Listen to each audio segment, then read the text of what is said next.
New January 6 subpoenas increase pressure on Garland to set an example with Bannon for the committee to retain hopes of compelling testimony from the group. It may need the Justice Department to initiate a prosecution against another Trump advisor, Steve Bannon, who has already defied a subpoena.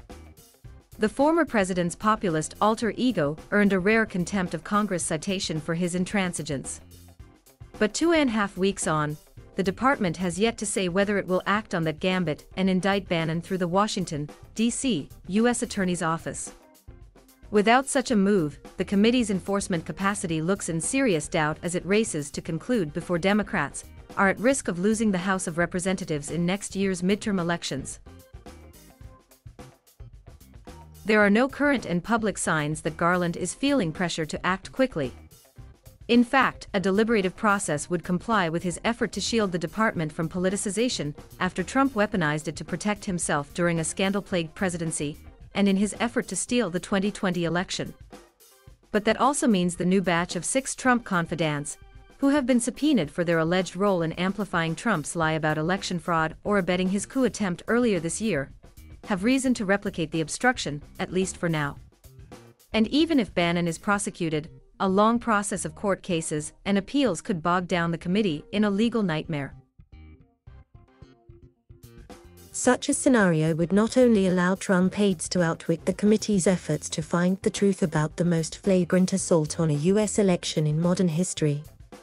It could gut the power of Congress in the future and limit its constitutional role of serving as a check and balance on the executive branch. And it would also mean that Trump, who incited a mob to march on Congress and disrupt the certification of President Joe Biden's election win, would escape a reckoning yet again, even as he and his party paper over his autocratic tendencies ahead of a likely bid for the 2024 GOP nomination. The refusal of Trump's orbit to submit to scrutiny is nothing new. It was a feature of both his impeachments, including over the insurrection earlier this year. New subpoenas target Trump's campaign and war room staff. The 6 subpoenas issued on Monday targeted conservative lawyer John Eastman, former New York City Police Commissioner Bernard Kerik, Trump campaign officials Bill Stepien, Jason Miller and Angela McCallum, and former National Security Advisor Michael Flynn. The list includes some of Trump's most hardcore loyalists. Flynn and Kerik, for instance, received presidential pardons. While it is possible some of the group might decide to talk to the committee, it would be no surprise if most declined, given the Trump White House's enduring resistance to disclosure and accountability.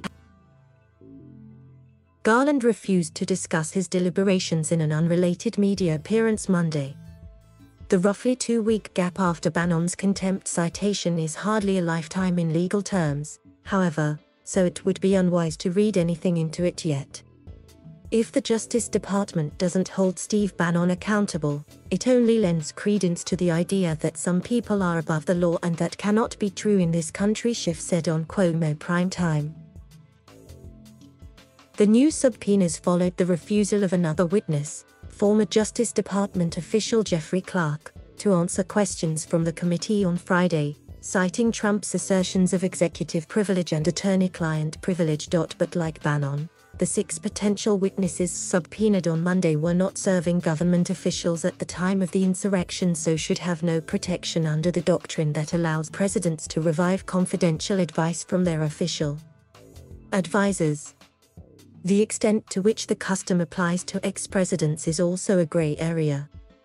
And Biden, with whom final adjudications of privilege now rest given his constitutional role, has declined to comply with Trump's bid for the shielding of hundreds of White House documents. Trump's latest delaying tactic, but making broad, and what many analysts see as frivolous, executive privilege assertions could allow the former president to frustrate the committee and hamper the search for truth for months. That would have grave implications for the U.S. political system and the separation of powers, said former Ohio Governor John Kasich, who is also a former Republican member of Congress. Now it's about January 6th, but how many other things will come down the road and people will say, "I don't have to show up." The committee said Monday the 6 new subpoenas targeted Trump associates who helped perpetuate the lie that the 2020 election was stolen.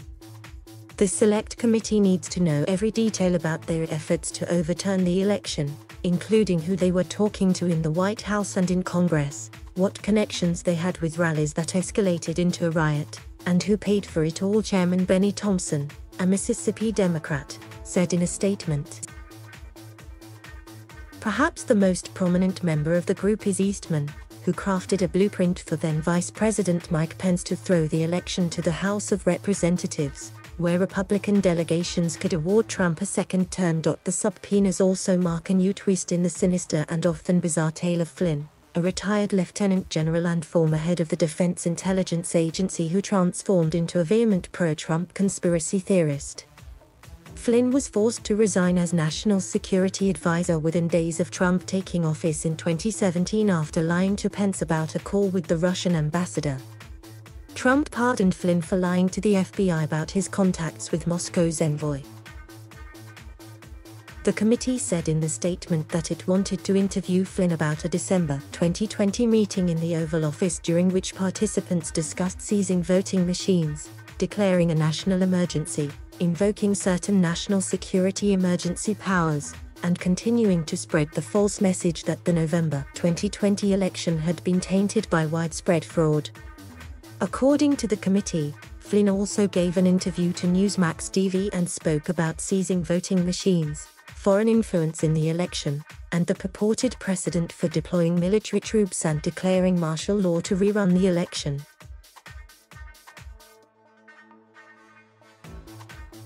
Thank you for watching. Please subscribe.